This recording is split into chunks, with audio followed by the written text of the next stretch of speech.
Good morning and welcome back to the Shooty and the Catfish development vlog for this week. This week I am working on the trade sequences done, and I've programmed all of the character dialogue for these characters that you trade sequences for. So, there's a helicopter in the background because of course there is. Basically, yeah, all the different characters that you're going to be able to interact with for the trade sequence, they're all going to be located outdoors. That's my plan, so that people who don't want to do all the flavor text and all that sort of stuff don't have to. Everyone they need to find is right here. It's nice, convenient. They're just kind of spread out all over the map. For people who want to find items and that sort of thing, well, that's what going into the houses will be for. And there'll be lots of NPCs with flavor text within those homes. So my goal for this week is to get all of the NPCs as well as the discoverable items into the homes and all their dialogue written, basically. So by the end of this week, this town should be fully alive. So the hardest thing so far about writing the dialogue for the trade sequence is you want to put hints in there about what you want what the characters need, but you don't want it to be too obvious or for them to state exactly what it is. Like, so for this character, he just says some eats, and he's located right next to a restaurant here. So it makes sense that when you get the Subway sandwich from Subpar here, you give it to the homeless man. And the homeless man gives you a cardboard box, which this child here, for example, he says he wants to make a fort.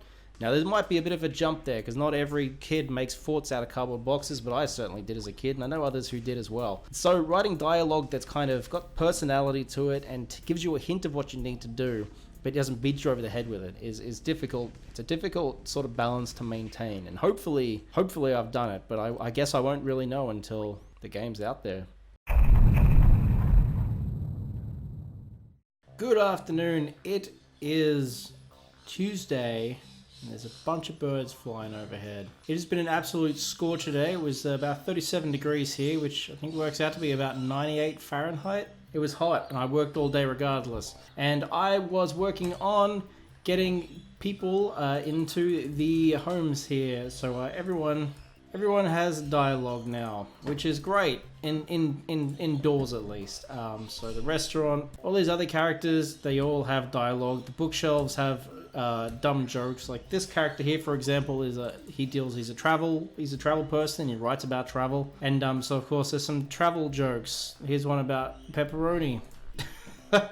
But yeah, so there's a whole bunch of these houses. Some of them have important things to say to help you on your quest when you're looking for the buried treasure, which is the whole point of episode 3. Others just make talk nonsense, and it's a big mixture of both, and the only way to really find out what they have to say is to talk to all of them. So it feels good to have all the internal ones done, because that came up to be about 23 different houses full of text that needed to be written or dialogue. So tomorrow I'm going to be working on getting the last of the NPCs out in the environment, and I have some other things to do as well, but I'll go over them tomorrow. But yeah, I'm really happy with what I accomplished today, especially given the heat.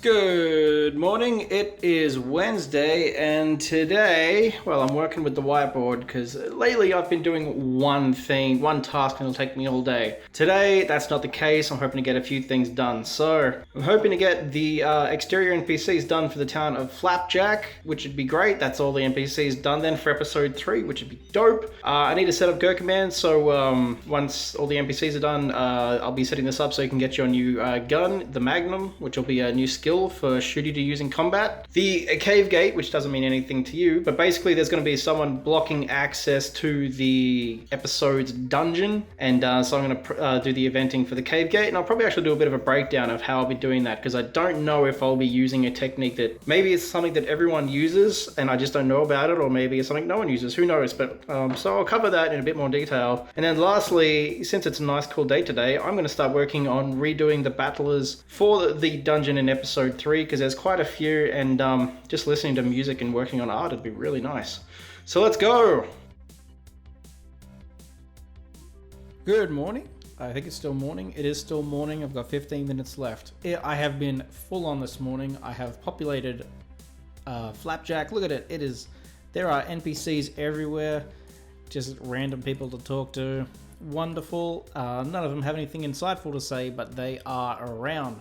So that's part of what I wanted to do this morning, and something else that I didn't talk about was I also have put chests with different things in it, and the Gurkhaman part's finished. You can get your weapon in there. For anyone who's curious about the weapon system, because when people were playing the demo, they were confused. You get a weapon and it goes into your key items. You don't actually equip it, so it goes in your key items, and then you learn a skill, which is basically using that firearm.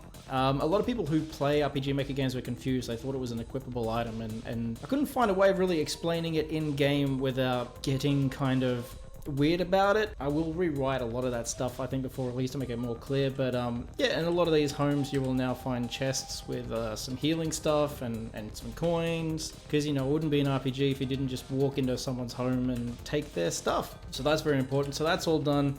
Like I said, the Gurkhaman weapon, getting your weapon works. So the next thing I wanted to do, and I've had some requests on Reddit. My devlogs aren't particularly informative. I mean, they're informative about what I'm doing, but not actually what I'm doing things for. So on this particular occasion, I'm going to show you some little eventing trick that I'm going to be using.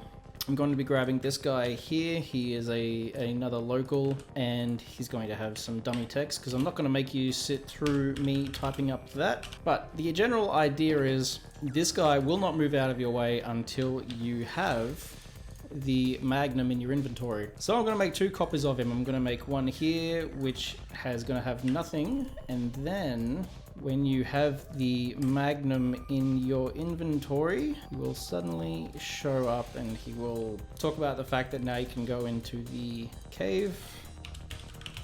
Dummy text again. And you'll have this guy here who is going to be blocking the cave until you get the Magnum, at which point, once you get it, he is going to disappear. Now that seems really simple, and that's because it is, but I've seen a lot of debates about the best way to gate off areas in a game, what's practical, what feels natural. Personally, I don't mind the old get key item or hit trigger and character moves aside. That doesn't bug me. I know it bugs some people, but this is the way I like to work with these sort of things. I have in some previous areas, like in episode 1, there's a character that actually walks out of your way, but I found when you walk back out again, he always respawned there, just because of the way RPG Maker works. And there were ways around it, but it was a lot of messing about for something that could have been as simple as just setting up a separate event here that would change once you reach the item. But now that that's done, I'm going to write the dialogue, and after I have my lunch, I'm going to start working on character sprites for the battlers, and I think I might actually record that.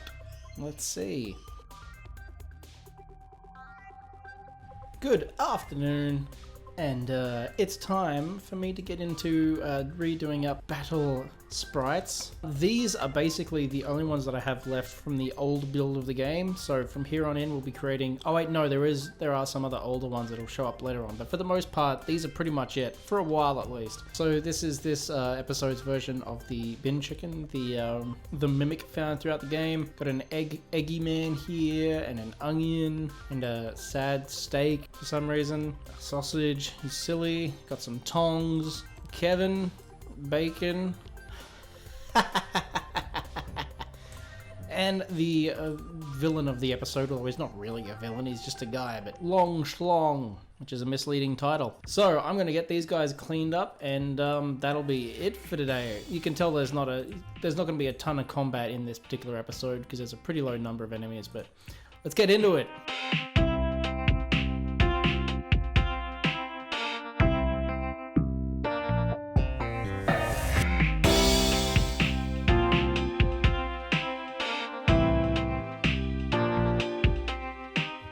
Well, that went a little bit quicker than I expected. I guess it does help when you already have the base sprites finished, but yeah, there we go. These guys are all cleaned up and fixed for the new style that the game's visuals are using, so I'm pretty happy with that. And that means tomorrow I'm going to be making actual sprites, the overworld sprites for these guys, so that I can start putting them into the dungeon and we can start working on dungeon development, which is pretty exciting. Good evening. It is Thursday night. Today was a bit of a wild day. I did some work this morning, which you can see here. We've got the Tongs man, and I just added him to the end of this sprite sheet from episode 2 because I had 5 small, like this size characters, and I was like, instead of giving him a whole sheet on his own, he can just get tacked onto the end of this one. So there he is. Then we've got our little egg boy, our little goopy egg. We have our we got our onion man, got our T-bone, got our sad T-bone steak, and we got our sausage. So those are all of the little guys, and this dungeon has a few bigger, well, 2 bigger monsters. So we got Kevin Bacon. Never gets old. He was a lot of fun to put together. He's wibbling and wobbling around with his arms moving, and then he dies because of course the bacon bleeds when it dies. Why wouldn't it? And then lastly, the boss for this dungeon, Long Schlong Silver Sausage. And yeah, he's got a little bird on his shoulder, and he looks left or right depending on which side you approach him from, and there he is, dead. So those are all the enemies for this particular episode, so it's nothing too crazy. Good morning. It is Saturday. It's quite early Saturday. Well, not quite early Saturday morning. It's early enough. I didn't do any work on the project yesterday, although I did update the Patreon, which you can see here. So today I've got a couple of things I'm going to be doing. First of all, I've picked up a new job. I got hired for a job yesterday. That's what this content here is that you're seeing. Some video work for a local store that I'm going to be working at. Talking about some products and stuff like that, doing home theater equipment, so that's pretty cool. But today I am going to be, first of all, finishing up the edit for this week's devlog, which, I don't know, it's weird recording myself talking about finishing the video that I'm currently doing a recording for. This is how it looks while I'm working on it, for anyone who's curious, just cutting up all the blank space and everything. I've still got to put the music in and edit this part in. So I will be doing that, and then once this is done and rendered and uploaded, I will be going to my grandparents' place, because it's going to be extremely hot here today, and I can't do any work in it. I've got to work on that freelance, and I need to get the demo ready for tomorrow. So along with the early release of this devlog, if you're a patron in the $5 tier, you will also get access to the town of Flapjack, and you'll be able to explore that. So I'm going to get that demo working today. So I've got quite a bit to do, but before I go, let's get rid of a few things that we did this week. Enemy sprites, done. New battlers, done. Flavored text for NPCs, done. So next week we can move on to the enemy move list, enemy troops, enemy placements, and the dungeon eventing, which is going to be pretty awesome. So now that I'm working, I don't know what my schedule is going to be like, so I will probably slow down progress-wise, but I'll definitely still be keeping these videos up. So as always, I would like to thank my $5 patrons, Quartop Dev and Lone Wolf, and I will see you all next week. Thank you all again, and have a great week, everyone.